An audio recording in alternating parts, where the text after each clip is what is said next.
দুনিয়াতে যেমন কোটি কোটি টাকার মালিক হওয়ার সুযোগ সুবিধা আছে, কিয়ামতের মাঠেও কোটি কোটি টাকার মালিক হওয়ার সুযোগ সুবিধা আছে।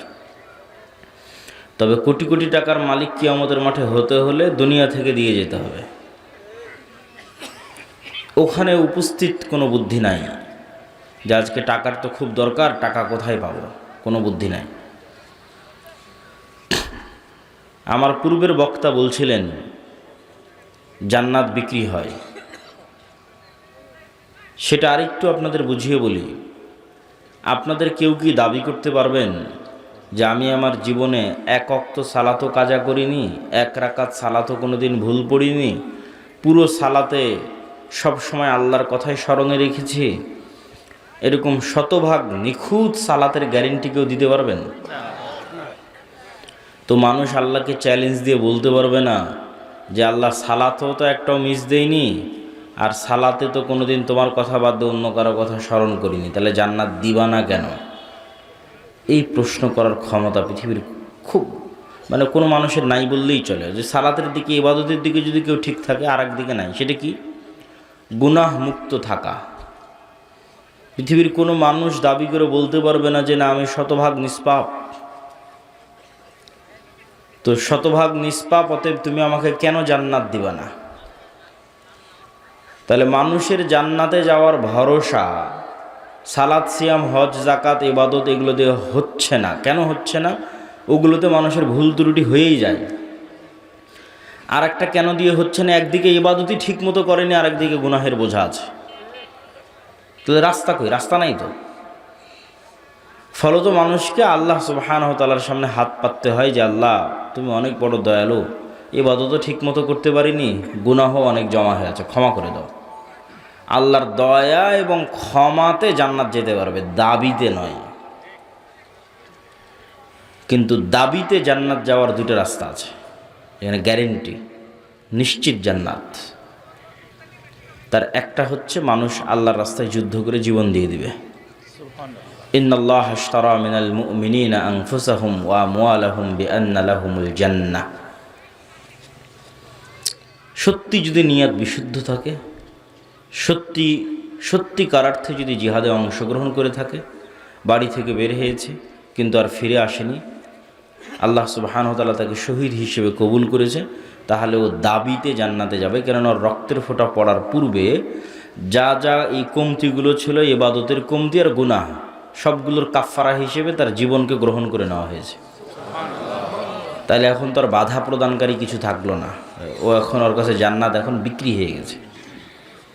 তো বিক্রি হওয়া জিনিসের উপর দাবি থাকে, এটা তো আমি কিনেছি, কে এখানে ঢুকতে বাধা দিবে? এ তো আমার হাতে দলিল আছে, কেউ ঢুকতে বাধা দিতে পারবে না। ক্রয়কৃত জমিতে ঢুকতে কে বাধা দিবে? তো আপনি যেমন গুলশানে প্লট এবং ফ্ল্যাট কিনতেছেন, আল্লাহ সুবহানাহু ওয়া তাআলা বলছে আমি জান্নাতের প্লট আর ফ্ল্যাট সেল করতেছি, কে কিনবে? কেনার একটা রাস্তা জীবন দিয়ে দিতে হবে আল্লাহর রাস্তায়, কেনার আর একটা রাস্তা হচ্ছে টাকা দিয়ে কিনতে হবে। তাহলে কি হবে? টাকা দিয়ে আপনি ইবাদতে যা কমতি হয়েছে ওটাও রিকভার করতে পারবেন, গুনাহ যা হয়েছে তাও মেটাতে পারবেন, মানুষজন যা মামলা মোকদ্দমা নিয়ে আসবে তারও জরিমানা দিতে পারবেন। টাকা খুবই পাওয়ারফুল। তাহলে আপনি টাকার জোরে জান্নাত কিনে নিলেন, টাকার পাওয়ারে জান্নাত কিনে নিলেন, কিন্তু ওই পরিমাণ টাকার মালিক হয়ে তো উঠতে হবে। সম্মানিত উপস্থিতি, তো ইবাদতের কমতিতে টাকা গ্রহণ হয়, গুনাহের কাফফারে টাকা গ্রহণ হয় দুনিয়াতেই, পরকালে তো হবেই। হজ করতে গেছেন, কোনো একটা ইবাদত পূর্ণ মতো হয়নি, জামরায় পাথর নিক্ষেপ ভালো মতো হয়নি, দিন মিস গেছে, মুআল্লিম সাহেব আপনাকে বলবে যে আপনি একটা দুম্বা বা খাসি আল্লাহর রাস্তায় দান করে দেন। তাহলে ইবাদতে যে কমতিটা হয়েছে হজে, ওই কমতিটা রিকভার হয়ে যাবে, পূরণ হয়ে যাবে। রমজান মাসে দিনের বেলায় স্ত্রীর সাথে সাংসারিক জীবনে গেছেন, এটা অনেক বড় কবিরা গুনাহ। এই কবিরা গুনাহ থেকে দুনিয়াতেই মুক্তি হয়ে যাবে। টাকার জোরে একজন গোলামকে আজাদ করে দেন, অথবা টাকার ক্ষমতায় 60 জন মিসকিনকে খাওয়ান। তো টাকা দিয়ে দুনিয়াতেই গুনাহের কাফফারা এবং নেকির কমতিতে, ইবাদতের কমতিতে রিকভারি হয়। এটা কিয়ামতের মাঠেও হবে। আবার মানুষজন যখন মামলা মোকদ্দমা নিয়ে আসবে তখনও হবে। ফলত কিয়ামতের মাঠে নিশ্চিত জান্নাত পেতে হলে ঘরে বসে থাকার সুযোগ নাই, প্রচুর পরিমাণে হালাল উপায়ে টাকা ইনকাম করতে হবে, আর প্রচুর পরিমাণে সেই টাকা আল্লাহর রাস্তায় দান করতে হবে। তাহলে জান্নাত কনফার্ম, নিশ্চিত করে কিনে নিয়ে দুনিয়া থেকে বিদায় হওয়া যাবে। তো জান্নাত বিক্রি হয়, এটা বুঝালাম। গোলামি থেকে মুক্তির জন্য অর্থনৈতিক মুক্তি জরুরি, এটা কেন? রাসূলুল্লাহ সাল্লাল্লাহু আলাইহি ওয়াসাল্লাম যখন মক্কা থেকে হিজরত করে মদিনায় আসেন, তখন মদিনার সকল টাকা পয়সার মালিক ছিল ইহুদিরা। বাজার ঘাট সব কিছুর কেন্দ্র তাদের হাতে। এখন মদিনা সনদের চুক্তির ভিত্তিতে মুহাম্মদ সাল্লাল্লাহু আলাইহি ওয়াসাল্লাম মদিনা নামক রাষ্ট্রের প্রধানমন্ত্রী। এখন প্রধানমন্ত্রী আমি, কিন্তু টাকার কন্ট্রোল আমার হাতে নাই, তাহলে এই দেশ আমি চালাতে পারবো না, সম্ভব নয়। ওটাকে বলা হয় ঢাল নাই, তলোয়ার নাই, নিধিরাম সর্দার। নামকা অস্তে বসে আছে, কিন্তু ক্ষমতা প্রয়োগের মাধ্যম নাই। তো মুহাম্মদ সাল্লাল্লাহু আলাইহি ওয়াসাল্লাম খুব ভালোভাবে জানতেন যে মদিনার টাকার কন্ট্রোল যতক্ষণ আমার হাতে না আসবে, ততক্ষণ এই মদিনায় প্রকৃত শাসন তৈরি করা কঠিন আছে। ইহুদিদের কাছে নত থাকতে হবে।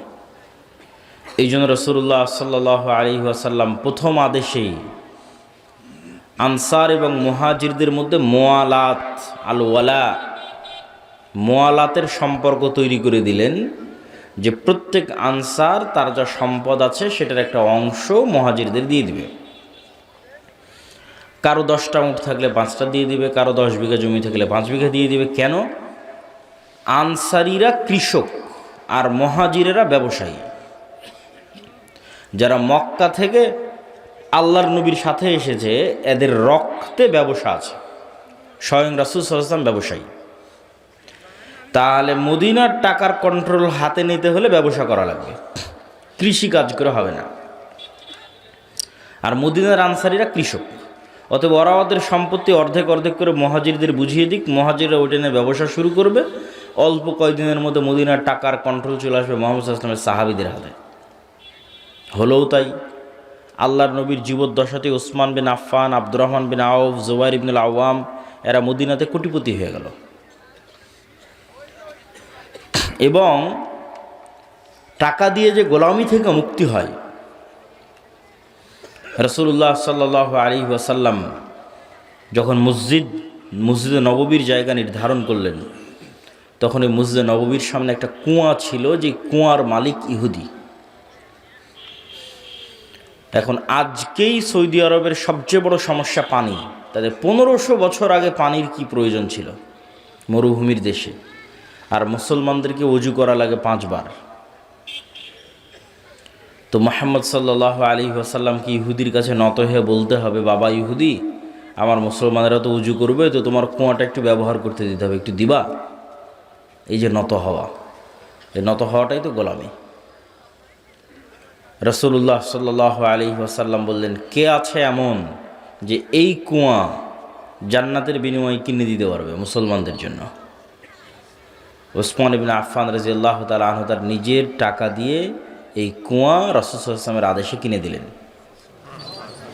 তাহলে ওসমান যদি টাকা ইনকাম না করত, আর সেই টাকা দিয়ে যদি কুয়া না কিনে দিত, তাহলে ইহুদির কাছে অনুরোধে মাথা নত হতো মুহাম্মদ সাল্লাল্লাহু আলাইহি ওয়াসাল্লামের।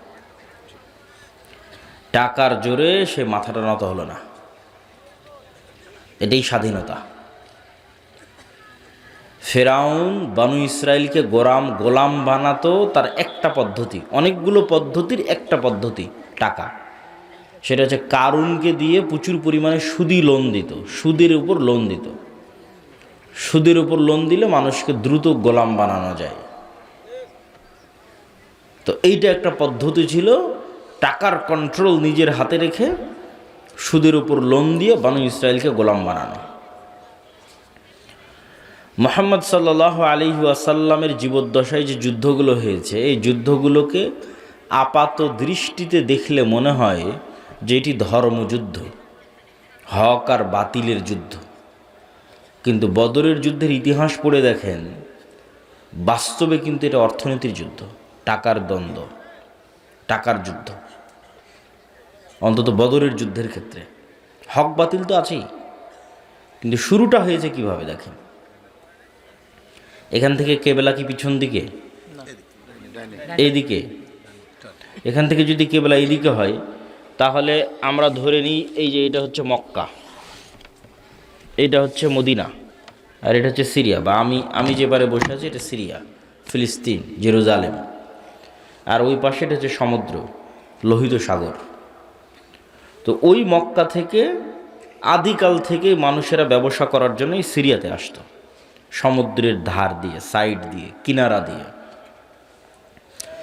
আমাদের নবী মুহাম্মদ সাল্লাল্লাহু আলাইহি ওয়াসাল্লাম নিজে স্বয়ং তার চাচা আবু তালেবের সাথে এই রাস্তা দিয়ে সিরিয়াতে ব্যবসা করতে এসেছেন। তো এখন মুহাম্মদ সাল্লাল্লাহু আলাইহি ওয়াসাল্লাম যখন মক্কা থেকে হিজরত করে মদিনায় চলে আসলেন, মদিনায় আসার পরে তিনি ওই যে ব্যবসায়িক রাস্তা, ওই যে ব্যবসায়িক রুট, ওই ব্যবসায়িক রুটটা বন্ধ করে দিলেন। বিজনেস রুট বন্ধ মক্কার কাফের মুশরিকদের জন্য, যে ওদেরকে তো মদিনার এই সমুদ্র পার হয়ে সিরিয়াতে আসতে হবে। তো রাসূলুল্লাহ সাল্লাল্লাহু আলাইহি ওয়াসাল্লামের বিজনেস রুট বন্ধ করে দেওয়ার কারণে আবু সুফিয়ান আর সিরিয়া থেকে মক্কায় ফিরে যেতে পারে না। কেননা মধ্যের যে রাস্তা, এই রাস্তার কন্ট্রোল মুহাম্মদ সাল্লাল্লাহু আলাইহি ওয়াসাল্লামের হাতে, কেননা মধ্যে মদিনা পড়েছে। তখন সে সাহায্য চেয়ে পাঠায় মক্কাতে আবু জাহালের কাছে, যে বিজনেস রুট যদি ক্লিয়ার না থাকে ব্যবসা করব কি দিয়ে, ব্যবসা বন্ধ হয়ে গেলে খাবো কি। আর মদিনায় যাওয়া হয়নি মুহাম্মদ সাল্লাল্লাহু আলাইহি ওয়াসাল্লামের শুক্রবার 7 দিন, এখনই বিজনেস রুট বন্ধ করে দিয়েছে, কাল পাওয়ারফুল হলে কি করবে? তাহলে ঘটনা দেখেন, এটা টাকার কন্ট্রোল কার হাতে থাকবে, অর্থনীতির কন্ট্রোল কার হাতে থাকবে, এটা মুহাম্মদ সাল্লাল্লাহু আলাইহি ওয়াসাল্লাম খুব ভালো বুঝতেন। তখন যুদ্ধ হলো বদরের। এই জন্য বদরের যুদ্ধ মদিনার মধ্যে হয়নি, বদরের যুদ্ধ হচ্ছে সমুদ্রের ধারে, মদিনা থেকে 250-300 কিলোমিটার দূরে। এত দূর চলে গেছে রাসূল সাল্লাল্লাহু আলাইহি ওয়াসাল্লামের সাহাবীরা বিজনেস রুট বন্ধ করার জন্য, মদিনা থেকে 300 কিলোমিটার দূরে, সমুদ্রের ধারে। আপনাদের কারো যাওয়ার সুযোগ হলে দেখবেন যে মদিনা থেকে কত দূরে বদর, সমুদ্রের ধারে। তো সম্মানিত উপস্থিতি, টাকা অর্থনীতি গোলামি থেকে মুক্তির একটা মাধ্যম। দুঃখজনক হচ্ছে আজকের মুসলমানেরা, এটা আজকের মুসলমানদের যে স্বভাব এবং বৈশিষ্ট্য, এটা আজ থেকে 1400 বছর আগের মুসলমানদের স্বভাব এবং বৈশিষ্ট্য ছিল না।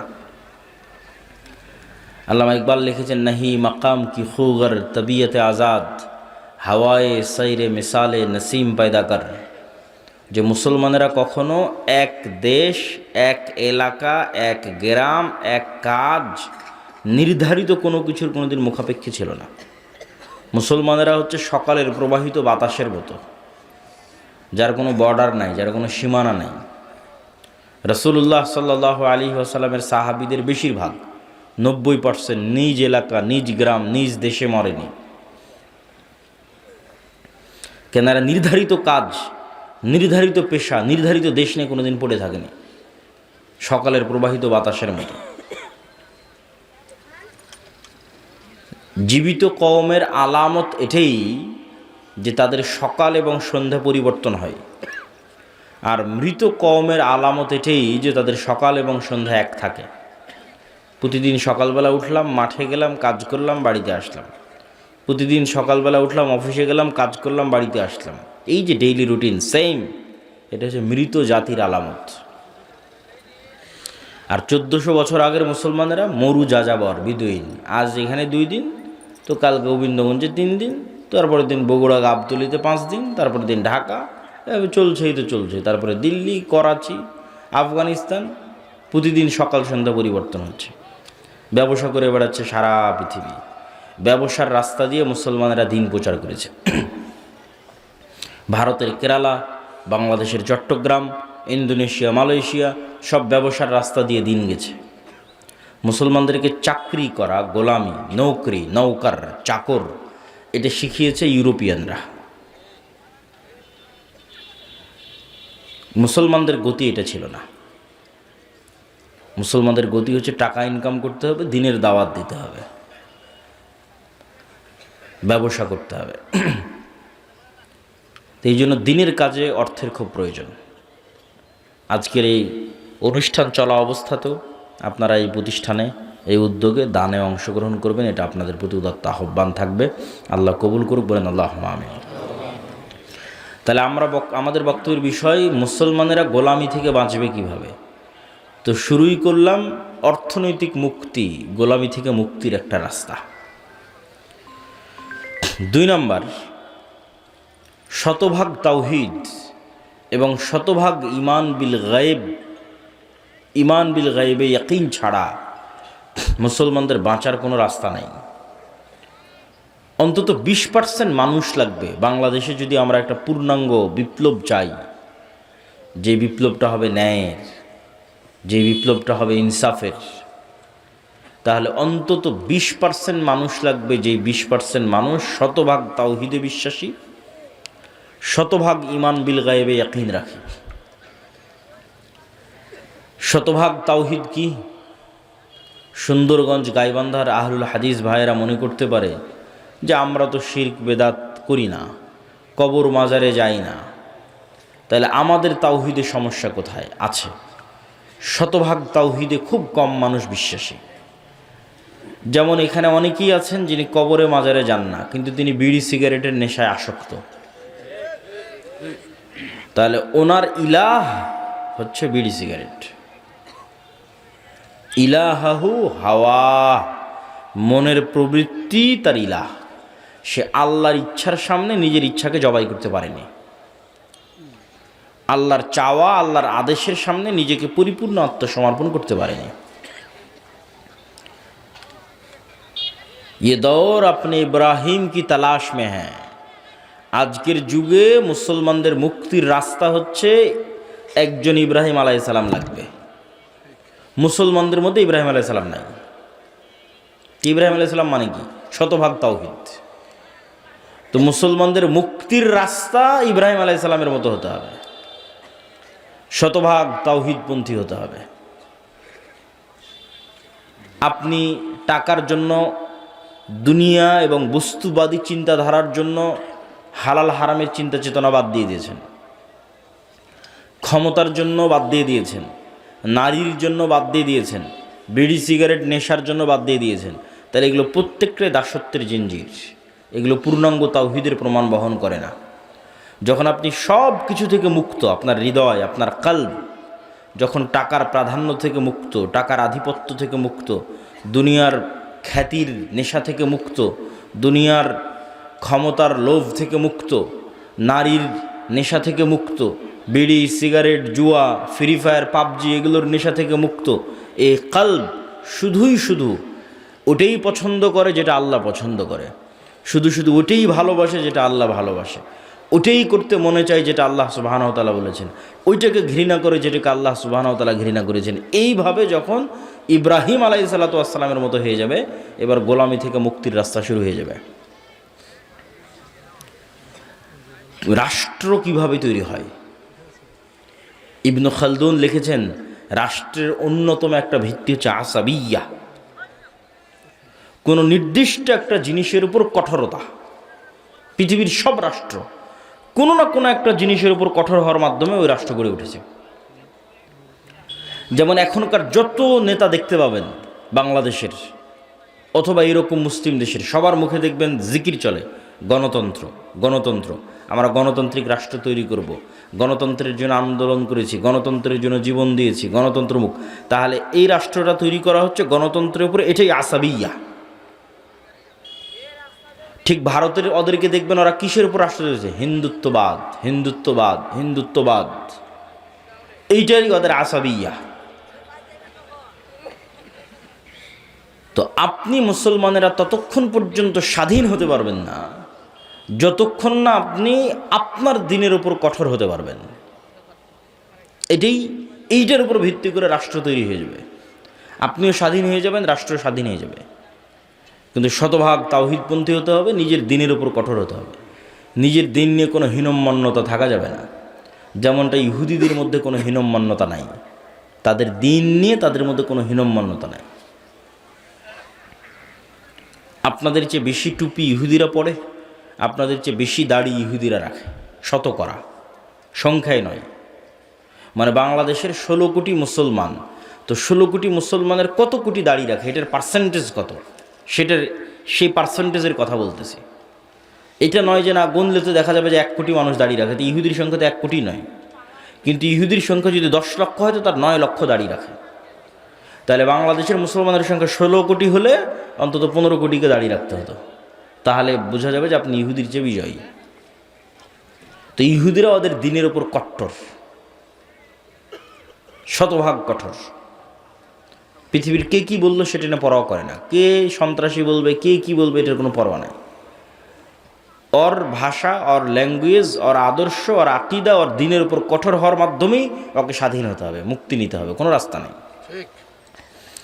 কিন্তু দুঃখজনক হচ্ছে যে আমরা মুসলমানেরা চিন্তা করি 47 এই দেশ তৈরি হলো ইসলামের উপর, ভারত, আর সেই ভারতই 70 বছর পর কট্টর হিন্দুত্ববাদী হয়ে গেল। আর 70 বছর পর আমরা কি বলছি যে আমরা সেকুলার, আমরা ধর্মনিরপেক্ষ, আমি অনেক ভালো, আমি মৌলবাদের সাথে নাই, আমি ইসলামের সাথে নাই। এটাই তো দাসত্ব, এটাই তো গোলামি। এই জন্য শতভাগ তাওহীদ ছাড়া, শতভাগ নিজের দিনের উপর কঠোর হওয়া ছাড়া গোলামি থেকে মুক্তির কোনো রাস্তা নেই। পয়েন্ট নাম্বার 2, ঈমান বিল গায়বে ইয়াকিন। ঈমান বিল গায়বে ইয়াকিনের মাধ্যমে গোলামি থেকে মুক্তির রাস্তা আছে। কিভাবে? মনে করেন আজকে আপনারা আমাকে বাংলাদেশের ক্ষমতা দিয়ে দিলেন, বাংলাদেশের ক্ষমতায় যাওয়ার পর আমি কালকে ঘোষণা দিয়ে দিলাম এই দেশ শতভাগ ইসলামী রাষ্ট্র। ঘোষণা দেওয়ার 1 সেকেন্ডের মধ্যে ভারত এবং আমেরিকা বাংলাদেশকে বয়কট করবে অর্থনৈতিকভাবে। অর্থনৈতিকভাবে বয়কট করার পর বাংলাদেশে এখন যে সুযোগ সুবিধা আপনারা ভোগ করতেছেন সেই সুযোগ সুবিধার ভোগ করতে পারবেন না। এই বিদ্যুৎ আর থাকবে না, থাকবে অনেক অল্প, হয়তো 20%, যতদিন না পূর্ণাঙ্গ উৎপাদন না করা হয়েছে। ভারতের আদানির লাইন বন্ধ করে দিবে, আরও কত কি, রাশিয়ারটাও বন্ধ হয়ে যেতে পারে, সব বন্ধ হয়ে যাবে। বিদেশ থেকে ডলার আসবে না, ইউরো আসবে না, প্রবাসীদের ধরে ধরে পাঠিয়ে দেবে, অনেক কিছু। গার্মেন্টসে ক্রয় আদেশ বাতিল হয়ে যাবে। আপনার গাইবান্ধার কত মানুষ গার্মেন্টস থেকে ইনকাম করতেছে, ওরা ইনকাম পাবে না, বাড়ি ফেরত চলে আসবে। তো যখন দেখবেন যে এরকম ভয়ঙ্কর ম্যাসাকার চলতেছে, আপনি বলবেন যে রাখো তোমার দিন, রাখো তোমার ইসলাম, নামাও আবদুল্লাহকে, দরকার নাই, এর চেয়ে আগেরটাই ভালো ছিল। এটাই বাস্তবতা। তাহলে কখন ইসলামের বিজয় সম্ভব হবে? যখন অন্তত 20%, বাংলাদেশের অন্তত 20 থেকে 30% মানুষের ঈমান বিল গায়বে ইয়াকিন থাকবে। ঈমান বিল গায়ব কি? ঈমান বিল গায়বের একটা বড় পার্ট হচ্ছে পরকাল। 6 নাম্বার, ওয়াবিল আখিরাতি হুম ইউকিনুন, সূরা বাকারার মধ্যে আল্লাহ বলেছেন আল্লাযীনা ইউমিনুনা বিল গায়ব, যারা গায়বে ইয়াকিন রাখে। আর শেষ করছেন ওয়াবিল আখিরাতি হুম ইউকিনুন, পরকালে ইয়াকিন রাখে। তো পরকালে ইয়াকিন রাখা মানে কি? পরকালকে ভিজুয়ালাইজ করতে পারা, দেখতে পাওয়া। মুসলমানদের জীবন পরকাল ভিত্তিক।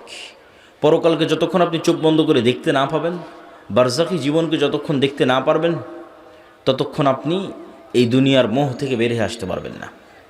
আর যতক্ষণ এই দুনিয়ার মোহ থেকে বের হয়ে আসতে না পারবেন, ততক্ষণ আপনাকে দিয়ে বিজয় হবে না। আল্লাহ সুবহানাহু ওয়া তাআলা কোরআন মাজিদে বলছেন, আম হাসিবতুম আন তাদখুলুল জান্নাহ ওয়ালাম্মা ইয়াতিকুম মাসালুল লাযীনা খালাউ মিন ক্বাবলিকুম মাসাতহুমুল বাসা ওয়াদ-দাররা ওয়াজুলজিলু হাত্তা ইয়াকুলা রাসূলু ওয়াল্লাযীনা আমানু মাআহু মাতা নাসরুল্লাহ। জান্নাত কি তোমাদের মামার বাড়ি? জান্নাত কি তোমাদের নানির বাড়ি? এখন পর্যন্ত সেই জুলুম, সেই অত্যাচার সহ্য করলো না, যেই জুলুম, যে অত্যাচার তোমাদের পূর্বে যারা চলে গেছে তারা সহ্য করলো। তারা কি সহ্য করেছে? সূরা বুরুজে আল্লাহ বলছেন, ওয়ামা নাকামু মিনহুম ইল্লা ইউমিনু বিল্লাহিল আজিজিল হামিদ। পুরো একটা এলাকার মানুষকে আগুন জ্বালিয়ে পুড়িয়ে দেওয়া হচ্ছে, এবং ওই এলাকার মানুষেরা স্বেচ্ছায় আগুনের মধ্যে ঢুকে যাচ্ছে। তাদেরকে শর্ত দেওয়া হয়েছে, হয় ঈমান পরিত্যাগ করো, না হয় আগুন রেডি আছে। তাহলে একটা পুরো সুন্দরগঞ্জের সকল মানুষ স্বেচ্ছায় কিভাবে আগুনে পুড়ে মারা যেতে পারে? একটাই রাস্তা আছে। সুন্দরগঞ্জের মানুষ যেদিন দেখতে পাবে সামনে যে আগুনটা জ্বলতেছে, এটা জান্নাত। এটা কিসের আগুন? এটা জান্নাত। আর পিছনে আমার বাড়িতে যে লাইট, ফ্যান, বিদ্যুৎ, এসি চলতেছে, ওখানে তো জাহান্নামের আগুন জ্বলতেছে। এই ইয়াকিন ছাড়া সম্ভব নয়। আসহাবুল উখদুদের এই ইয়াকিন ছিল, তারা স্বেচ্ছায় আগুনে চলে গেছে, কেন ওই আগুনের মধ্যে ওরা জান্নাত দেখতে পাচ্ছিল, আর ওদের বাড়িতে ঘরে ওরা জ্বলন্ত জাহান্নামের আগুন দেখতে পাচ্ছিল। এটাই ইয়াকিন, এটাই পরকালের উপর ইয়াকিন। অন্তত 20% মানুষের এই লেভেলের যতক্ষণ ঈমান না হবে ততক্ষণ ইসলামের বিজয় হবে না। মুসলমানেরা জোর করে টেনে নামাবে, কেননা পরকালমুখী চিন্তা ছাড়া ইসলামের বিজয় সম্ভব নয়। বস্তুবাদী চিন্তা দিয়ে ইসলাম কোনোদিন বিজয় হবে না। বস্তুবাদ তো ধোঁকা, আপনাকে গোলাম বানানোর ধোঁকা, আপনার দিনকে ছিনিয়ে নেওয়ার ধোঁকা। সম্মানিত বুঝতে, এই জন্য ঈমান বিল গায়বে ইয়াকিন লাগবে। তারপরে দুনিয়াতে কি করতে হবে? দুনিয়াতে দুটো জিনিসের মাধ্যমে নেতা তৈরি হয়। একটা হচ্ছে জ্ঞান এবং শিক্ষা, আর একটা হচ্ছে সত্যবাদিতা এবং ন্যায়পরায়ণতা। এই দুইটার মাধ্যমে নেতা তৈরি হয়, নেতা তৈরির কারখানা। ন্যায়পরায়ণতার আমানতদারিতা যেন মুসলমানদের মধ্যে না থাকে, এই জন্য মুসলমানদের উপর চাপিয়ে দেওয়া আছে গণতন্ত্র। গণতন্ত্র হচ্ছে গোলাম তৈরির কারখানা। কেন? গণতন্ত্রের কালচারই এমন যে ওখানে আপনাকে মিথ্যা বলতে হবে। গণতন্ত্রের কালচারই এমন ওখানে আপনাকে 2 নম্বরই করতে হবে, ধোঁকাবাজি করতে হবে। অন্য দলের সাথে তো বহু দূরে থাক, একই দলের একই আসনের মনোনয়ন প্রার্থী একজন আরেকজনের বিরুদ্ধে যদি 2 নম্বরই না করে তো মনোনয়নে নিয়ে আসতে পারবে না। তাহলে এই যে 2 নম্বরই কালচারের মধ্যে দিয়ে যেন বড় হয়, এই জন্য গণতন্ত্র চাপিয়ে দেওয়া। তাহলে কী হবে? তাহলে 300টা যে এমপি আসতেছে, 300 এমপি 2 নম্বরই রাস্তা অবলম্বন করে আসতেছে। তাহলে এরা 300 জনে আপনাদের কাছে এমপি, কিন্তু আল্লাহর কাছে গোলাম, কৃতদাস। এরা টাকার কাছে বিক্রি হয়ে যাবে। কেন? ওদেরকে ওই কালচারের মধ্যে বড় করা হয়েছে। তাহলে সত্যবাদী ন্যায়পরায়ণ যে কোথাও বিক্রি হবে না।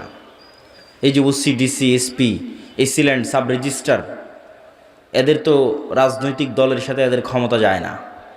আওয়ামী লীগের আমলেও যারা ছিল এখনও তারাই। এটা সরকারি চাকরি, যতক্ষণ রিটায়ার্ড না হয়েছে ততক্ষণ যাবে না। পুলিশ বলেন, আর্মি বলেন, জজ বলেন, বিচারক বলেন, সব। তো এরা তো আমরা আপনারাই, এরা তো বাইরের কেউ নয়। এরাই যদি বলে যে আজ থেকে সত্যবাদী হলাম, ন্যায়পরায়ণ হলাম, একদিনে দেশে 80% ইসলাম কায়েম হয়ে যাবে। কিন্তু ভুল হচ্ছে আমরা মানুষকে বুঝাতে পারিনি যে এটা ইসলাম। মানুষ মনে করে নিয়েছে যে সবাই মিলে যদি আমরা বোরখা পরি তাহলে ওটাই হয়েছে শতভাগ ইসলাম। ওটা অবশ্যই ইসলাম। আমরা সবাই মিলে যদি মসজিদে যাই তাহলে এটাই শতভাগ ইসলাম, অবশ্যই ওটা ইসলাম। কিন্তু আমরা সবাই মিলে মসজিদেও গেলাম, সবাই মিলে বোরখাও পরলাম, কিন্তু আবার একজন আর একজনের টাকা মেরেও নিলাম। তাহলে আমরা এখনো বুঝিনি যে ইসলাম কি, এইটা এখনো বুঝিনি। কেন? এক কালবে আল্লাহর ঈমান আর আমানতের খেয়ানত একত্রিত হতে পারে না।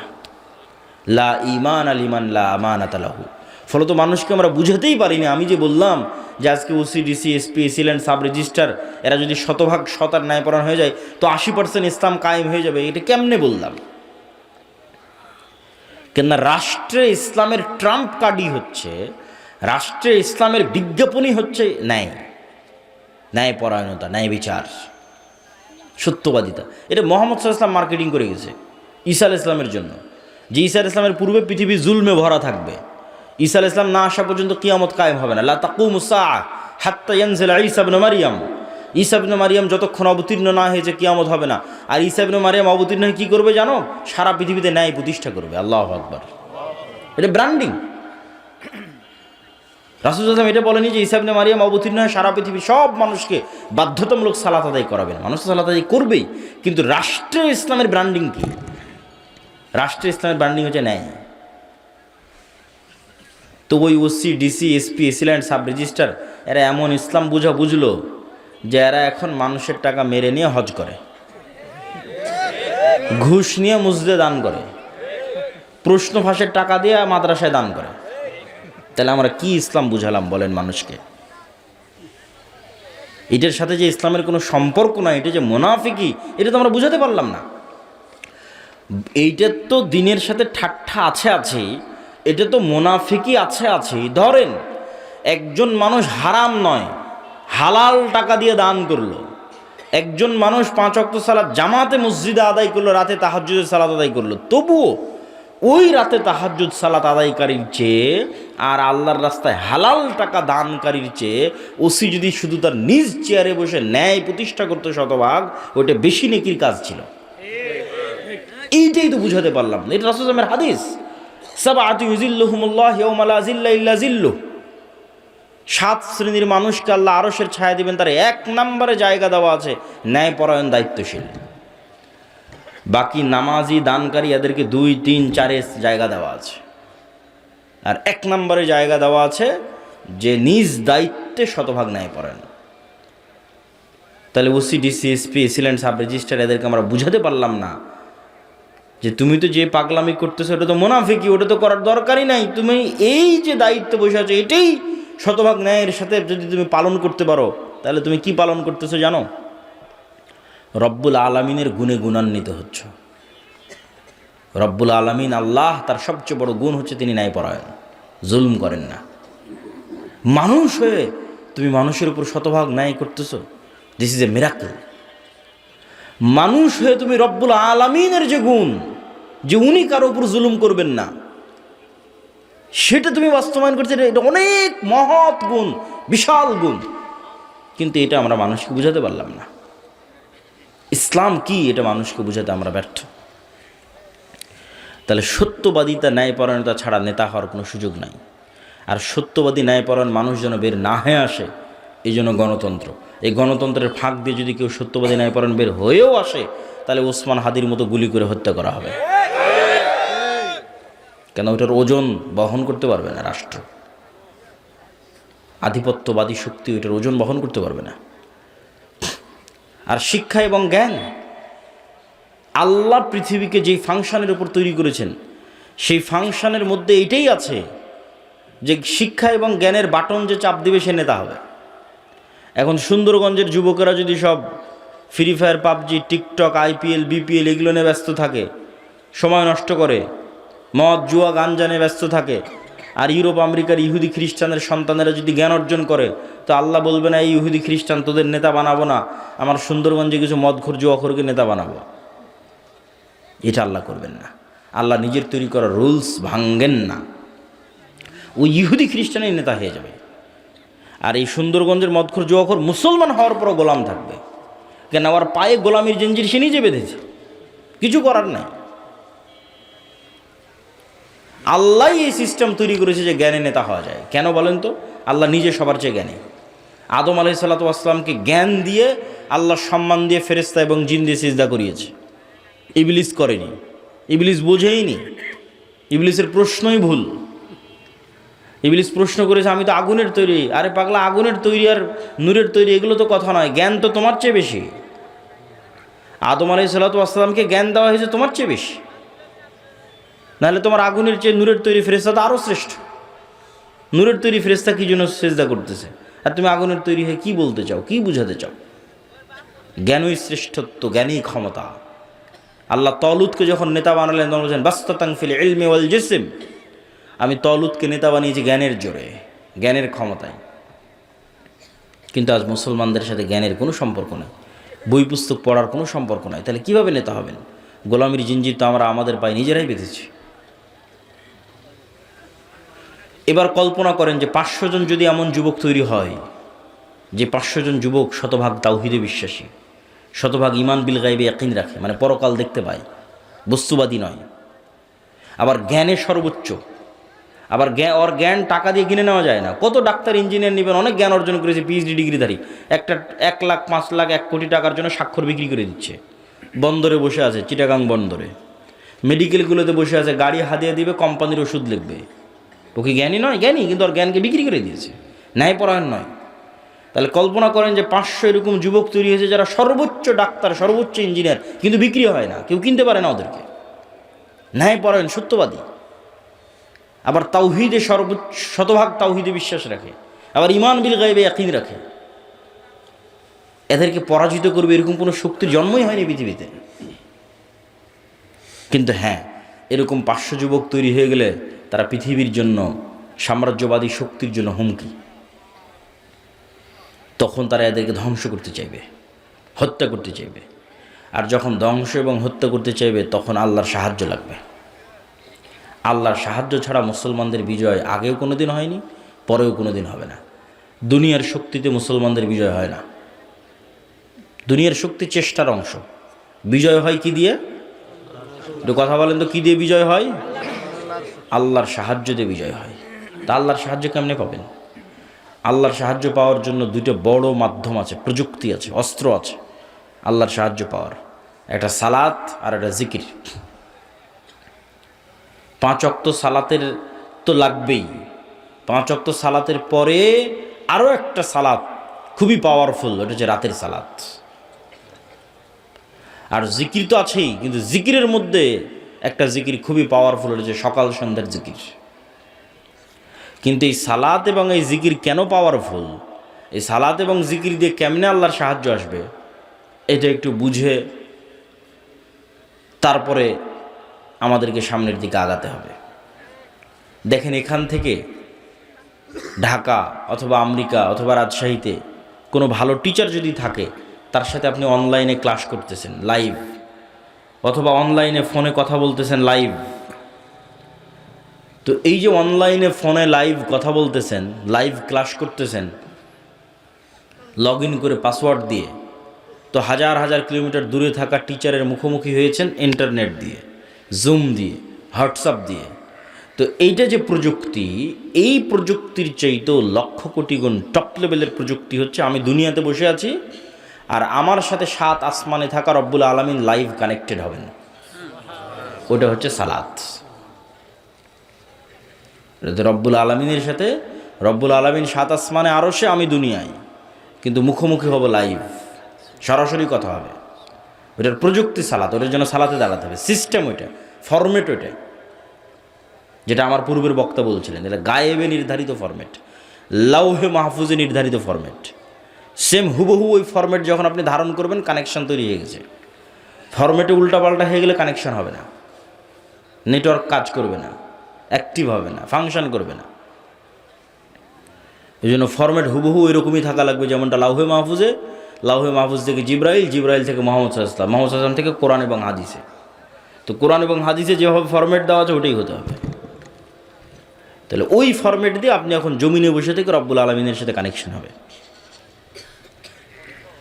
ঠিক যেমন আমরা আমাদের মোবাইলের পাসওয়ার্ড ওপেন করতেছি ফিঙ্গারপ্রিন্ট দিয়ে, ফেস ভেরিফিকেশন দিয়ে।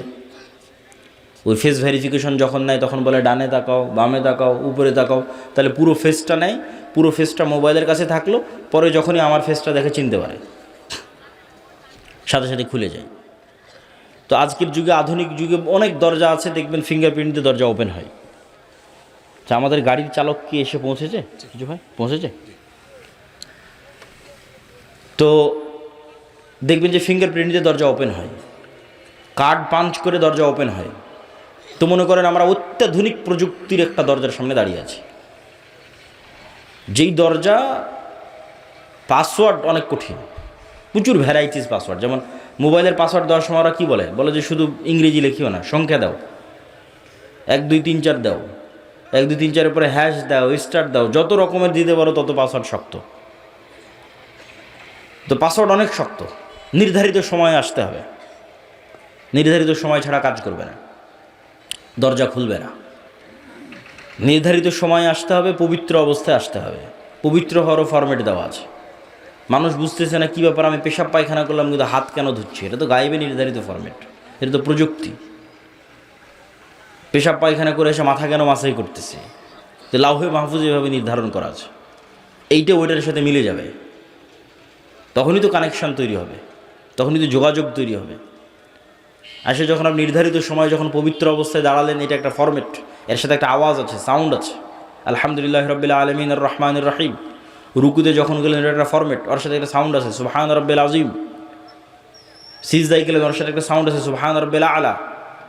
এই ফরম্যাট, সাউন্ড, দাঁড়ানো, সময়, নিয়াত, কালব কানেক্টেড, চোখ সিজদায়, সব যখন মিলে গেছে, তখন তো সামনের দরজা উন্মুক্ত হবে, ধরতে পেরেছে পরিপূর্ণভাবে, তখন আল্লাহর সাহায্যের দরজা উন্মুক্ত হবে। আল্লাহ সুবহানাহু ওয়া তাআলার রহমত পাওয়ার দরজা উন্মুক্ত হবে। এটাই সালাত। সালাত ছাড়া মুসলমানদের বাঁচার কোনো রাস্তা নাই। সালাত ছাড়া মুসলমানদের মুক্তির কোনো রাস্তা নাই। কেননা সাত আসমানের সাথে যোগাযোগই হবে না। 5 ওয়াক্ত সালাতে যে নেওয়ার নামই নাই, গন্তিতেই নাই, আল্লাহর কাউন্টের মধ্যেই নাই। তো অকিদে কি কাজ হবে? ওর ভোটেরও কোনো দাম নাই, ওর মিছিলেরও কোনো দাম নাই, ওর তাকবীরেরও কোনো দাম নাই, ভ্যালুলেস। 16 কোটি বেনামাজি ভোট দিয়ে যদি বলে ইসলাম বিজয় করবে, এটা মিথ্যা কথা। তা আল্লাহর খাতাতে নেই কিসের ইসলাম? তো সাত আসমানের সাথে যতক্ষণ সম্পর্ক না থাকছে, রব্বুল আলামিনের সাথে যতক্ষণ কানেকশন না থাকছে, ততক্ষণ এইটা দিয়ে আল্লাহ সুবহানাহু ওয়া তাআলার সাহায্য আসবে না, ইসলামেরও বিজয় হবে না। নিজের ব্যক্তি স্বার্থ আদায় হতে পারে, নিজের দুনিয়াবি কিছু লাভ লোকসান হতে পারে, ইসলামের নয়। এই জন্য সালাত ছাড়া কোনো রাস্তা নাই। মুসলমানকে সালাত আদায় করতেই হবে। এই জন্য রাসূলুল্লাহ সাল্লাল্লাহু আলাইহি ওয়াসাল্লাম সূর্যগ্রহণে সালাত, চন্দ্রগ্রহণে সালাত, বৃষ্টি প্রার্থনায় সালাত, যুদ্ধের মধ্যে সালাত। যুদ্ধের মধ্যে সবাই মিলে যুদ্ধ করলে তো যুদ্ধ আরও জমে। তা না করে বলছে সালাতের সময় হয়ে গেছে, অর্ধেক যুদ্ধ করো, অর্ধেক সালাত আদায় করো। কেন? তোমাদের এই যুদ্ধ সবাই মিলে যুদ্ধ করলে বিজয় হবে, ওই থিওরিতে এই যুদ্ধ চলে না। এটা যদি জিহাদ ফি সাবিলিল্লাহ হয়, জিততে হলে রব্বুল আলামিনের সাহায্য লাগবে। রব্বুল আলামিনের সাহায্য আসার জন্য ওই যে ফরম্যাটে দাঁড়াতে হবে, প্রযুক্তি ইউজ করতে হবে। তাহলে আসমান থেকে সাহায্য নামা শুরু করবে। আর আসমান থেকে সাহায্য না নামলে তোমাদের বিজয় হবে না। এই জন্য সালাত আদায় করা ছাড়া মুক্তির কোনো রাস্তা নেই। আর একটা বলেছি জিকির। জিকির কেন পাওয়ারফুল? জিকির কেন শক্তিশালী? জিকির কেন পাওয়ারফুল, শক্তিশালী? এটা বুঝতে হলে আপনাকে বুঝতে হবে শব্দ, আওয়াজ, বাক্য কেন শক্তিশালী। আজকে আমরা যেই বিশ্বে দাঁড়িয়ে আছি, এই বিশ্বটার আধুনিক সভ্যতা দাঁড়িয়ে আছে যে আমি আব্দুল্লাহ এখান থেকে বলবো, আমার এই আওয়াজটা মোবাইলে ক্যাপচার করবে, মোবাইল থেকে নেটওয়ার্কে দিবে, দিয়ে এখন আমার কথা এখন আমেরিকাতে বাজতেছে। এ কেমনে আমেরিকা গেল? এটা আলোর মধ্যে দিয়ে আমার কথা ট্রান্সফার হয়ে যাচ্ছে। আমার চেহারা, ছবি, ভিডিও আলোর মধ্যে দিয়ে ট্রান্সফার হয়ে যাচ্ছে। এটা পৃথিবী যেদিন থেকে সৃষ্টি হয়েছে ওই দিন থেকেই হয়, মানুষ জানতো না। এই গায়েব আল্লাহ উন্মোচন করেছে 50 বছর 60 বছর হচ্ছে মানুষের জন্য। তো এটার উপরে এই আধুনিক সভ্যতা টিকে আছে। কিন্তু এই আধুনিক সভ্যতার চেয়েও পাওয়ারফুল অত্যাধুনিক প্রযুক্তি হচ্ছে শব্দভিত্তিক, আওয়াজ ভিত্তিক প্রযুক্তি। কিন্তু ওর ধারে কাছে বিজ্ঞানীরা নাই। বিজ্ঞানীদের ওই লেভেল পর্যন্ত জ্ঞান পৌঁছেনি। কিন্তু ওই লেভেল পর্যন্ত কিছু জ্ঞান আল্লাহ আবার সুলাইমান আলাইহিস সালামকে দিয়েছিলেন। বলেন আল্লাহু আকবার। তাহলে সুলাইমান আলাইহিস সালাম আজ থেকে 1000 বছর আগে কোন লেভেলের জ্ঞান অর্জন করেছিল? যেমন আমার এখানে যদি একজন চাইনিজ বসে থাকে, ও আমার একটা কথা বুঝতে পারবে? খালি আওয়াজ ওর কানে যাবে। কি যাবে? আওয়াজ। তো এটা এক ধরনের আওয়াজ। আমি যে বাংলা বলতেছি, this is one kind of sound. এটা একটা আওয়াজ, আপনি বুঝতেছেন, আরেকজন বুঝে না। ঠিক এখানে এসে একটা চাইনিজ যদি বক্তব্য দেয়, আপনি খালি আওয়াজই শুনতে পাবেন। কী যে আওয়াজ, তো অর্থ জানি না। তাহলে অবশ্যই এই ধরনের কোনো একটা আওয়াজের সিস্টেম আছে, ফরম্যাট আছে, যেটা আপনি উচ্চারণ করলে গরুতে বুঝে নেবে যে কি বললো। বলেন আল্লাহু আকবার। ওইটা আমাদের ব্রেনে আল্লাহ দেয়নি, ওইটা সুলাইমান আলাইহিস সালামকে দিয়েছিল। কোন বাক্য, কোন আওয়াজ উচ্চারণ করলে আমি পিঁপড়াকে বলতে পারবো, পিঁপড়া তুমি ডানে যাও, এটার একটা আওয়াজ আছে। এই আওয়াজের জ্ঞান আল্লাহ কাকে দিয়েছিল? বলেন না যে কাকে দিয়েছিল? সুলাইমান আলাইহিস সালামকে দিয়েছিল। এটা সবচেয়ে অত্যাধুনিক প্রযুক্তি, সর্বোচ্চ লেভেলের প্রযুক্তি, আওয়াজ, শব্দ।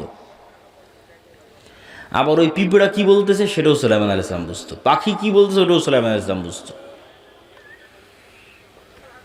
সুলাইমান আলাইহিস সালামের জীবদ্দশায় সবচেয়ে ঐতিহাসিক একটা ব্যতিক্রম ঘটনা হচ্ছে রানী বিলকিসের সিংহাসনকে উঠিয়ে নেওয়া আসা হয়েছে চোখের পলকে। কোরআনে আর বর্ণনা আছে। তো সুলাইমান আলাইহিস সালাম যখন বললেন বিলকিসের সিংহাসনকে নিয়ে আসতে হবে, তখন একটা জিন বলছে, ক্বালা ইফরিতুম মিনাল জিন, যে আমি আপনার এই বসা থেকে উঠার আগে ওই সিংহাসন ইয়ামান থেকে ফিলিস্তিনে নিয়ে আসবো। এইটা সুলাইমান আলাইহিস সালামের পছন্দ হয়নি। তখন আরেকজন বলল, কোরআনের ইবারত হচ্ছে আল্লাযী ইনদাহু ইলমুম মিনাল কিতাব, যার কাছে কিতাবের জ্ঞান আছে, সে বলল যে আপনার চোখের পলক পড়ার পূর্বে সিংহাসন হাজির হয়ে যাবে। তাহলে ইফরিত নামক জিন যখন বলেছে তখন গায়ের জোরে বলেছে, যে গায়ের জোরে উড়ে যাব, উড়ে আসব।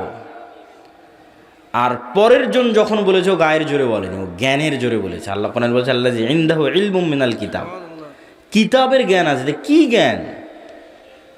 কোন জ্ঞান? যে জ্ঞানে চোখের পলকে সিংহাসন নিয়ে চলে আসবে ইয়ামান থেকে ফিলিস্তিন 1000 কিলোমিটার দূরে। তো অনেক মুফাসসির লিখেছেন যে আল্লাহ সুবহানাহু ওয়া তাআলার বিশেষ কিছু জিকির তার জানা ছিল, সাউন্ড, আওয়াজ, জ্ঞান, জিকির, বিশেষ কিছু জিকিরের জ্ঞান, যে আওয়াজ দিয়ে, যে সাউন্ড দিয়ে চোখের পলকে সিংহাসন ওখান থেকে উড়ে চলে আসবে এখানে। তো সাউন্ড খুব পাওয়ারফুল। এই জন্য আল্লাহ সুবহানাহু ওয়া তাআলা পৃথিবী ধ্বংসর সিস্টেম নির্ধারণ করেছেন সাউন্ড। যে ইসরাফিল বাঁশিতে ফুঁ দিবে, আওয়াজ তৈরি হবে, আওয়াজে সূর্য চন্দ্র নক্ষত্র সব ভেঙে চূর্ণ বিচূর্ণ হয়ে যাবে আওয়াজ। মানুষ, ফেরেশতা, জিন সব মরে যখন সাফ, কুল্লু মান আলাইহা ফান ওয়া ইয়াবকা ওয়াজহু রাব্বিকা যুল জালালি ওয়াল ইকরাম, তখন আল্লাহ যদি পুনরুজ্জীবন করতে চাই, ইসরাফিলকে আবার নতুন করে সৃষ্টি করে ইসরাফিলের মুখে বাঁশি দিয়ে আওয়াজ দিতে বলবে, আওয়াজে সব কবর থেকে বের হয়ে আসবে। তাহলে ধ্বংসের সিস্টেম আওয়াজ, পুনরুত্থানের সিস্টেম আওয়াজ। এটা টপ লেভেলের প্রযুক্তি, আওয়াজ। এই জন্য মুসা আলাইহিস সালামকে যে লাঠি দেওয়া হয়েছে, মুসা আলাইহিস সালামের যে মুজিজার পাথর ছিল, যেটাতে আঘাত করে বৃষ্টি তৈরি, ঝর্ণা তৈরি হয়েছিল, যে পাথর আর লাঠি বানু ইসরায়েলরা বহন করত তাবুত নাম দিয়ে, কোরআনে আছে তাবুতের কথা, আর সাকিনা, তাবুত। ওরা সব যুদ্ধ ওটা নিয়ে যেত, ওটার বরকতে ওদের বিজয় হয়ে যেত। ওটা ওরা হারিয়ে ফেলেছে। ওরা মনে করছে এই তাবুত জেরুজালেমের মসজিদে আকসার মাটির নিচে আছে। তো ওদের ওই তাবুতের চেয়েও, মুসা আলাইহিস সালামের লাঠির চেয়েও, মুসা আলাইহিস সালামের হাতের মুজিজার চেয়েও, ঈসা আলাইহিস সালামের মৃত্যুকে জীবিত করার চেয়েও পাওয়ারফুল জিনিস মুসলমানদের কাছে আছে। সেটা হচ্ছে সরাসরি আল্লাহর আওয়াজ, কোরআন। বলেন আল্লাহু আকবার। কোরআন সরাসরি আল্লাহর আওয়াজ, আল্লাহর সাউন্ড, আল্লাহর শব্দ, আল্লাহর বাক্য, যেটা জিব্রাইল হয়ে মুহাম্মদ সাল্লাল্লাহু আলাইহি ওয়াসাল্লাম হয়ে আমাদের পর্যন্ত এসেছে। এই জন্য কোরআন তেলাওয়াত বিশুদ্ধ হতে হবে, যাতে হুবহু মুহাম্মদ সাল্লাল্লাহু আলাইহি ওয়াসাল্লামের মতো হয়। ফরম্যাট মিলবে, তখন বেশি কাজ করবে, এবং ওইভাবে ওই লেভেলের আরবি বুঝতে হবে। এটাই মুসলমানদের সবচেয়ে বড় সম্পদ, সবচেয়ে বড় প্রযুক্তি, যার সামনে পৃথিবীর কোনো শক্তি টিকতে পারবে না। কেন? এটা সরাসরি আল্লাহর আওয়াজ, আল্লাহর শব্দ। আর সবচেয়ে পাওয়ারফুল হচ্ছে শব্দ, সবচেয়ে পাওয়ারফুল হচ্ছে আওয়াজ। এই জন্য শ্রেষ্ঠতম জিকির হচ্ছে পবিত্র কোরআন। আফজালু জিকির তিলাওয়াতুল কোরআন, শ্রেষ্ঠতম জিকির কোরআন তেলাওয়াত করা। কিন্তু সেই কোরআন শিখে কে, পড়ে কে, বুঝে কে, জানে কে? কোরআনের যা অবস্থা আমাদের বাড়িতে ঘরে, আমাদের তা অবস্থা পৃথিবীতে। এভাবেই ভাগ্য নির্ধারণ করা আছে। তো জিকিরের কথা বলতে গিয়ে আর দুটো পয়েন্ট বলবো, যে জিকির শক্তিশালী, কেন পাওয়ারফুল। পৃথিবীর এমন কোনো অসম্ভব নয় যা সম্ভব করা যাবে না জিকির দিয়ে। তবে তার আগে জিকিরের উপর গুরুত্বপূর্ণ দুটো পয়েন্ট উল্লেখ করার আগে জরুরি 2 মিনিট কথা। এই যে আজ সুন্দরগঞ্জে সম্ভবত আমি আজকে প্রথম এসেছি নাকি? তো এই যে এত চেষ্টার পর, এত পরিশ্রমের পর প্রথম আসলাম, এই আশা যদি শেষ হয় তাহলে আর কোনো অর্থ থাকে না। কিন্তু বাংলাদেশের যত উপজেলা, 600 উপজেলায় একবার করে গেলে 2 বছর লাগবে, তাও যদি প্রতিদিন প্রোগ্রাম করা হয় তাহলে। আর যদি এই মাত্র সিজনের 2-3 মাস প্রোগ্রাম করা হয় তাহলে 5 বছর লাগবে সব উপজেলায় যেতে। তাহলে আপনাদের সাথে আমাদের যোগাযোগ থাকবে কিভাবে? যোগাযোগ থাকার মাধ্যম হচ্ছে মাসিক আল ইতিসাম। যোগাযোগ থাকার মাধ্যম হচ্ছে এই যে আজকে যে আলোচনা করলাম, এটা পুরোটাই এই বইয়ে লেখা আছে, আল্লাহর পথে যাত্রা। এটা সব দাওয়া সেন্টার, মসজিদ, মাদ্রাসা, স্কুল, কলেজে রেখে প্রতি সপ্তাহে অন্তত একদিন 1-2 পৃষ্ঠা করে পাঠচক্র করতে হবে। এটা মুসলমানদের মুক্তির রোডম্যাপ হিসেবে লেখা 1 নম্বর বই। 2 নম্বর আর একটা বই আসবে পূর্ণাঙ্গ বিপ্লবের জন্য, যে একদল মুসলমান প্রস্তুত হবে, তারা কি করবে, কি কাজ তাদের, সেটাকে দার্শনিক অ্যাঙ্গেল থেকে, ভিন্ন অ্যাঙ্গেল থেকে, পবিত্র কোরআন এবং হাদিসের মাধ্যমে, দলিলের মাধ্যমে, গায়েবের বিষয়গুলোর উপর ফোকাস দিয়ে লেখা আছে। শয়তান, ফেরেশতা, রূহ, নফস, ইমান বিল গায়েব, জিকির, সালাত, এগুলোর উপর ফোকাস দিয়ে লেখা আছে। তো আমাদের বই পুস্তক এবং মাসিক আল ইতিসাম এগুলো আপনাদের সাথে আমাদের সাথে আপনাদের স্থায়ী সম্পর্ক ধরে রাখবে। 2 নম্বর হচ্ছে মক্তব। বুড়া মানুষদের বিপ্লব হবে না, না বেশিরভাগই বৃদ্ধ মানুষ বসে আছে। বিপ্লবের জন্য নতুন প্রজন্ম লাগবে। এই নতুন প্রজন্মকে কোথায় পাবেন? মাদ্রাসায় আছে 2% করে, মাদ্রাসায় আসে 2%। সারা বাংলাদেশের যত স্টুডেন্ট 2% মাদ্রাসা। তাহলে 98% স্টুডেন্টকে ধরতে হলে মসজিদে যেতে হবে। প্রত্যেক গ্রামের মসজিদে ওই এলাকার শতভাগ মুসলমানের সন্তানকে মক্তবে নিয়ে আসতে হবে। এটাই আন্দোলন, এটাই মুভমেন্ট। এরাই ভবিষ্যৎ সিডিসি এসপি হবে। এদের মাথার মধ্যে ছোটোবেলায় এই আকিদা, এই বিশ্বাসগুলো দিয়ে দিতে হবে। যাদের কাজ কি, সত্যবাদিতা, ন্যায় পরায়ণতা কি, শিক্ষা জ্ঞান কি, শতভাগ তাওহিদ কি, ঈমান বিল গায়বি ইয়াকিন কি। এই জন্য মক্তব লাগবে।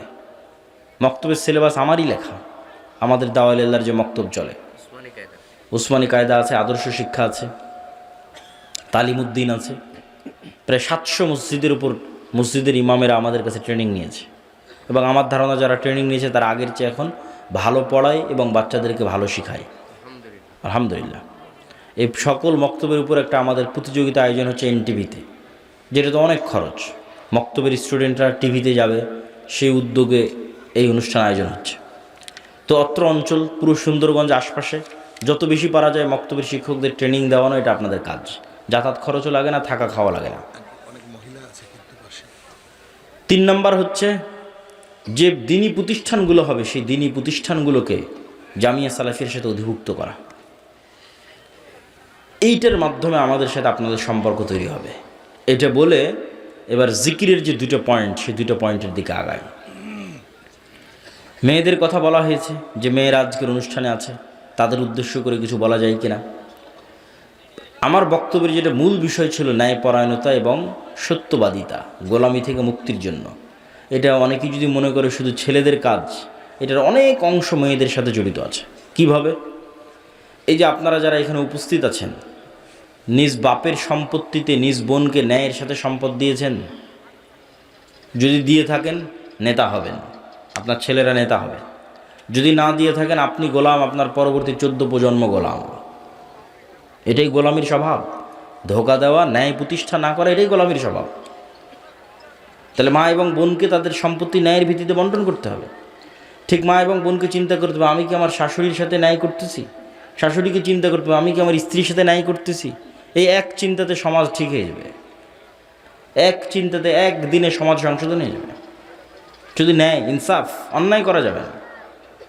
ওটা আসল ইসলাম, ওটা প্রকৃত ইসলাম। ওটা আগে, ওটাতে ফেঁসে গেলে কিয়ামতের মাঠে বেশি ফেঁসে যাবেন। কেন আল্লাহ ওটা ক্ষমা করবে না, ওটা মানুষের সাথে সম্পৃক্ত। অন্যগুলো তো আল্লাহর কাছে ক্ষমা চাইলে আল্লাহ ক্ষমা করে দেবে।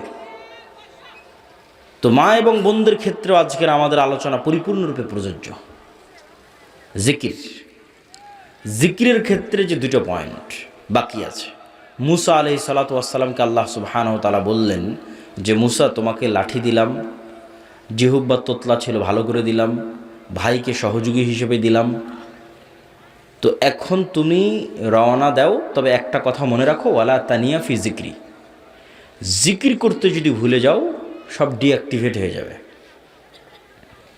যা ফাংশন দিয়েছি, ধরেন মুসা আলাইহিস সালাতু ওয়াস সালাম 1 সপ্তাহ থেকে নামাজও পড়ে না, জিকিরও করে না, ধরেন কথার কথা বলতেছি। তার মানে মুসা আলাইহিস সালামের কলব আল্লাহর সাথে কানেক্টেড নাই। সালাতের প্রযুক্তিও ব্যবহার করেনি, জিকিরের প্রযুক্তিও ব্যবহার করেনি। কলব রব্বুল আলামিনের সাথে কানেক্টেড হতে পারেনি। এখন যদি ওই লাঠি 1000 ছাড়ে জীবনে সাফ হবে না, ও ডিঅ্যাক্টিভেট হয়ে গেছে। সমুদ্রের মধ্যে মারলে রাস্তা তৈরি হবে না। যেভাবে তোমাদের ফেসবুক, হোয়াটসঅ্যাপ, ফেসবুক কর্তৃপক্ষ মেটা ডিঅ্যাক্টিভেট করে দেয়, ডিঅ্যাক্টিভেট হয়ে গেছে। ওটা তখনই কাজ করবে যখন মুসা আলাইহিস সালামের কলব রব্বুল আলামিনের সাথে কানেক্টেড। সালাত এবং জিকির এই 2টা দিয়ে। ওটা আল্লাহ বলে দিচ্ছে, ওয়ালা তানিয়া ফি জিক্রি, খবরদার আমাকে স্মরণ করতে বলিও না, তোমার কলবকে আমার সাথে কানেক্টেড থাকতে হবে। তাহলে তোমার হাতের লাঠি সমুদ্রে মারলে রাস্তা তৈরি হয়ে যাবে। আল্লাহু আকবার। এই জন্য জিকিরের কোনো বিকল্প নাই। দোয়াতে নিজের প্রয়োজন বেশি থাকে, যে আল্লাহ আমাকে এটা দাও, টাকা পয়সা দাও, ছেলেকে A+ দাও, মেয়ের ভালো পাত্রে বিবাহ দিয়ে দাও, ধন সম্পদ দাও, আল্লাহ দ্রুত বিয়ের ব্যবস্থা করে দাও, কত রকমের সব নিজের প্রয়োজনের দোয়া দিয়ে ভরা। মানুষ দোয়া করবে, আল্লাহ পছন্দ করে, কোনো সমস্যা নেই, কিন্তু জিকিরে নিজের প্রয়োজন থাকে না। জিকির শুধু আল্লাহর বড়ত্ব, আল্লাহর মহত্ব, আল্লাহর গুণগান, আল্লাহর পবিত্রতা, আল্লাহর শ্রেষ্ঠত্ব, বান্দার কোনো স্বার্থ নাই। জিকির ফেরেশতাদের ইবাদত, জিকির আমার আশেপাশে যা আছে সবগুলোর ইবাদত। আল্লাহ সুবহানাহু ওয়া তাআলা বলছেন এটা একটা গায়েবের নিউজ। এটাতে বক্তব্যের শেষের দিকে চলে যাব। ইউসাব্বিহু লিল্লাহি মা ফিস সামাওয়াতি ওয়া মা ফিল আরজ, আসমান জমিন এবং তার মধ্যে যা কিছু আছে, এই প্যান্ডেল, ওই টিস্যু, এই গায়ের জামা, ওই মোবাইল ক্যামেরা, এই মাটি, সব 24 ঘন্টা তাসবিহ পড়তেছে। আল্লাহু আকবার। এই তাসবিহ পড়ার আওয়াজ আছে, আমি এমনি বলি না, আওয়াজ সবচেয়ে পাওয়ারফুল। আপনি পিঁপড়া চলার আওয়াজ যেমন শুনতে পান না, এটাও শুনতে পান না, কিন্তু এই পিঁপড়া চলার আওয়াজ ঠিকই হাতি শুনতে পায়, আল্লাহর অন্য প্রাণী শুনতে পায়, আপনি পান না, কিন্তু আওয়াজ হচ্ছে। আমাদের এই গায়ের এই জামা আওয়াজ করে করে তাসবিহ পড়তেছে। শুধু কি এটা ভয়ঙ্কর না, এর চেয়ে বড় ভয়ঙ্কর হচ্ছে আমরা যখন তাসবিহ পড়ি তখন এরা বুঝে। রাসূলুল্লাহ সাল্লাল্লাহু আলাইহি ওয়াসাল্লাম বলেন, মুয়াজ্জিন যখন আজান দেয়, আর আজানের আওয়াজ যতদূর পর্যন্ত যায়, জীবজন্তু, জড়বস্তু, জড় পদার্থ, কীট পতঙ্গ, পঙ্গপাল সব এই আওয়াজ বুঝে এবং এই আওয়াজের পক্ষে কিয়ামতের মাঠে সাক্ষী দিবে। তাহলে চারপাশের জীবজন্তু, সৃষ্টিজীবের ইবাদত হচ্ছে তাসবিহ, জিকির। ফেরেশতার ইবাদত তাসবিহ, জিকির। তাহলে এবার আপনিও যখন সকাল সন্ধ্যা জিকির করবেন, তাসবিহ পাঠ করবেন, তখন আপনার জন্য পৃথিবীর সব কিছু সহজ হয়ে যাবে। 5 ওয়াক্ত সালাত, রাতের সালাত এবং সকাল সন্ধ্যের জিকির মুসলমানদের সবচেয়ে বড় অস্ত্র। আর এই পবিত্র কোরআন, আল্লাহর সাহায্য আসমান থেকে জমিনে নামিয়ে আনার জন্য। এটা ছাড়া ওই যে আপনি শতভাগ তাওহীদে বিশ্বাসী, শতভাগ ঈমান বিল গায়বে ইয়াকিন রাখেন, বিশাল জ্ঞান অর্জন করেছেন, সত্যবাদিতা, ন্যায়পরায়ণতা প্রতিষ্ঠা করতে যাবেন, তো বহির্বিশ্ব তো আপনাকে বাঁচিয়ে রাখবে না, মারবে। তখন তো আপনার আল্লাহর সাহায্য লাগবে, তখন কি করবেন? দুনিয়ার শক্তিতে বিজয় অর্জন করতে পারবেন না। এই জন্য আগে থেকেই আল্লাহ সুবহানাহু ওয়া তাআলার সাথে সম্পর্ক লাগবে। এই জন্য সালাত লাগবে, রাতের সালাত লাগবে, সকাল সন্ধ্যার জিকির লাগবে। আল্লাহ সুবহানাহু ওয়া তাআলা আমাদেরকে এই বিষয়গুলোর উপর আমল করার তৌফিক দান করুক, আল্লাহুম্মা আমিন। আজকে আমাদের এই বক্তব্যের যে বইকে কেন্দ্র করে আলোচনা হলো সেটা আল্লাহর পথে যাত্রা। তবে আরেকটা বই আজকে পাবেন, সেটা হচ্ছে রাসূল সাল্লাল্লাহু আলাইহি ওয়াসাল্লাম দেখতে যেমন ছিলেন। এটা আল্লাহর নবীর চেহারা, তার চেহারা মোবারক, তার দাড়ি, তার চুল, তার হাত পা, গায়ের জামা, হাঁটার ধরন, নাকের স্টাইল সব এই বইয়ের মধ্যে আছে। এই বই এবং মাসিকাল ইতিসাম এগুলোকে মূল্যায়ন করবেন। তাড়াহুড়ো করে ওঠার দরকার নাই। 2-1টা প্রশ্ন আছে, প্রশ্নের উত্তরগুলো আমরা দিয়ে নিই। আর বই স্টেজের ডান পাশে প্রশ্ন থাকলে লিখে দিতে পারেন, সংক্ষেপে কয়েকটা প্রশ্ন উত্তর দেওয়া হবে। এবং বইগুলো আপনারা একটু ডান সাইডটা ফাঁকা দেন, ডান সাইড থেকে স্টেজের ডান পাশে। জি, সম্মানিত হুজুর, আসসালামু আলাইকুম। একজন সাধারণ মুসলিম যদি নির্দিষ্ট কোনো মাযহাব অনুসরণ না করে, বরং বিভিন্ন মাযহাবের ভিতর থেকে সহিহ দলিল সমর্থিত মত গ্রহণ করে আমল করে, তা কি শরীয়ত সম্মত হবে? অবশ্যই শরীয়ত সম্মত। কোরআন এবং সহিহ হাদিস ভিত্তিক জীবনযাপন করে শরীয়ত সম্মত। আমার প্রতিবেশী আমার ওপর জাদু করেছে, আমি আলহামদুলিল্লাহ এখন সুস্থ। এমন কোনো আমল আছে কি যাতে দ্বিতীয়বার কালো জাদু খাটাতে না পারে? দেখেন, ডিফেন্সিভ আমল তো আছে, কিন্তু ডিফেন্সিভ আমল সর্বোচ্চ লেভেলে কার্যকরী হবে এটা বলা যাবে না। ডিফেন্সিভ আমল আছে, আমল দিয়ে আপনি মুক্তি পাবেন। সেটাই আপনাকে পবিত্র থাকতে হবে সর্বাবস্থায়। 5 ওয়াক্ত সালাত আদায় করতে হবে, সকাল সন্ধ্যার জিকির করতে হবে, সূরা বাকারা, আয়াতুল কুরসি, সূরা বাকারার শেষ 2 আয়াত, সূরা ফাতিহা, নাস, ফালাক, ইখলাস এগুলো তেলাওয়াত করতে হবে। ঘুমাতে যাওয়ার দোয়া, ঘুম থেকে ওঠার দোয়া, এগুলো সব ঠিক রাখতে হবে। হুজুর, আমি একজন যুবক, আর্থিক অসচ্ছলতার কারণে আমি বিবাহ করতে পারছি না। এমতো অবস্থায় আমি হারাম সম্পর্কের দিকে ঝুঁকে পড়ছি। এটা থেকে বাঁচার জন্য আমি রোজা রাখার পরিকল্পনা করি। এখন আমার প্রশ্ন হলো, কোন পদ্ধতিতে রোজা রেখে নিজেকে নিয়ন্ত্রণ করতে পারবো, অথবা এই সমস্যার স্থায়ী সমাধান কি? পৃথিবীতে যত পাপ আছে, যুবকেরা এই প্রশ্ন প্রচুর করে, আমি এটাতে আসক্ত কেমনে বেরিয়ে আসবো? গানে আসক্ত, অমুকে আসক্ত, পর্নোগ্রাফিতে আসক্ত, কোনো নারীতে আসক্ত, কীভাবে বের হয়ে আসবে? একটা রাস্তা আছে বের হওয়ার। রোজা তো রাখবা, ঠিক আছে, এটা তো রাসূল সাল্লাল্লাহু আলাইহি ওয়াসাল্লাম বলে গেছে, কিন্তু আমি একটা ট্রিক্স দিয়ে যাই বের হওয়ার রাস্তা। প্রথম কথা হচ্ছে, সব সমস্যার কেন্দ্রস্থল আমাদের এই নাফস, কালব।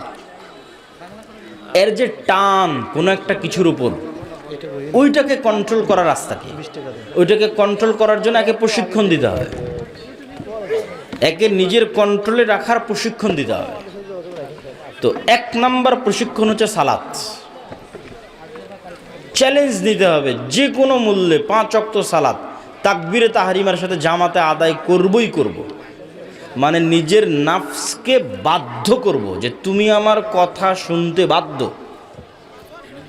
অন্তত 40 দিনের একটা কোর্স যদি আপনি করেন, যে 40 দিন একটানা 5 ওয়াক্ত সালাত তাকবীরে তাহরিমার সাথে আদায় করলেন, তাহলে পরের 40 দিনের পর থেকে আপনি বুঝবেন যে নিজের নাফসের উপর আপনার কন্ট্রোল তৈরি হয়েছে। এখন মনে চাইলেই সাথে সাথে কারোর সাথে কথা বলে ফেলবেন, সাথে সাথে কাউকে মেসেজ দিয়ে ফেলবেন, এটা অতটা হবে না। দেওয়ার আগে আপনি 10 বার চিন্তা করবেন যেটা দেওয়া ঠিক হবে কি না, কেন এখন আপনার নিজের নাফসকে আপনি কন্ট্রোল করা শিখেছেন। তো নাফসের কন্ট্রোল হারিয়ে গেল কখন? সালাত বাদ চলে গেল যখন। সালাত নাই, নাফসে কন্ট্রোল নাই। এখন যখনই মন চাইবে তখনই ফোন দেবে, যখনই মন চাইবে তখনই চ্যাট করবে, যখনই মন চাইবে তখনই পার্কে ঘুরতে যাবে। কেন? আসল জিনিস হারিয়ে গেছে, নাফসের উপর কন্ট্রোল হারিয়ে গেছে। নাফসের উপর কন্ট্রোল আসবে কীভাবে? বাধ্যতামূলক 5 ওয়াক্ত সালাত আদায় করতে মরা পর্যন্ত। তারপরে 2 নম্বরে আসবে সিয়াম, রোজা। তো তুমি যদি জামাতে সালাত কোনোদিন মিস না দাও, তাহলে পৃথিবীর সব গুনাহ থেকে বাঁচার রাস্তা সহজ হয়ে যাবে। সেটা গান হোক, সেটা কোনো মেয়ের প্রতি আসক্তি হোক, সেটা পর্নোগ্রাফি হোক, সেটা হস্তমৈথুন হোক, যুবকদের যা সমস্যা আছে সব সমস্যা থেকে মুক্তির সহজ রাস্তা 5 ওয়াক্ত সালাত জামাতে আদায় করা। তাহলে নিজের নাফসকে কন্ট্রোলে রাখা যাবে। তাই অন্যদিকে মনোযোগ না দিয়ে কাজে মনোযোগ দাও। কাজ কি? 5 ওয়াক্ত সালাত, এটাই ট্রেনিং। নেশাদার দ্রব্য, ওই যে একই কাজ। 5 ওয়াক্ত সালাতে নাই, নেশায় থাকবে। দেখলে ফাউল প্রশ্ন, খালি দলিল চাইলেই হলো। জি, আমরা বৈঠক শেষে দোয়া পড়ি। উসমান হাদির হত্যার বিচার এখনো হলো না, এ সম্পর্কে যদি কিছু বলতেন। যতক্ষণ বাংলাদেশে পূর্ণাঙ্গ আল্লাহ সুবহানাহু ওয়া তাআলার বিধান প্রতিষ্ঠিত না হবে, ততদিন কোনো মাজলুম ন্যায় বিচার পাবে না। ঠিক আছে? ন্যায় বিচারের জন্যই তো আল্লাহ সুবহানাহু ওয়া তাআলার বিধান লাগবে। তো সবাই বৈঠক শেষে দোয়া পড়ি। সুবহানাকা আল্লাহুম্মা ওয়া বিহামদিকা আশহাদু আল্লা ইলাহা ইল্লা আনতা আস্তাগফিরুকা ওয়া আতুবু ইলাইক।